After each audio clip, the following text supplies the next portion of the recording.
Napasakamay na ng mga pulisan ang dalawang indibidwal matapos mahulihan ng mahigit 200,000 pisong halaga ng iligal na troso sa magkaiwalay na operasyon sa Putol, Apayao.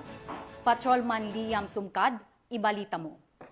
Kasam ng 1st Apayao Provincial Mobile Force Company at mga katuwang na ahensya ang mahigit 247,000 halaga ng iligal na troso sa magkahiwalay na operasyon sa Barangay Lydia, Putol, Apayao. Unang nakumpiska ang 67 piraso ng tangwili lumber na abandonado at tinatayang nagkakahalaga ng 67,300 pesos. Sa isa pang operasyon, 2 lalaki ang naaresto matapos maaktuhan sa paggamit ng tsenso na walang serial number at iligal na pamumutol ng kahoy. Nasamsam mula sa kanila ang troso na aabot sa 179,776 pesos ang halaga. Dinala ang mga sospek at mga nakumpiskang kagamitan sa Putol Municipal Police Station para sa investigasyon at kaukulang kaso. Naninindigan naman ang PNP Apayao sa pagpapatuloy ng kampanya laban sa illegal logging at para sa pangangalaga ng kalikasan.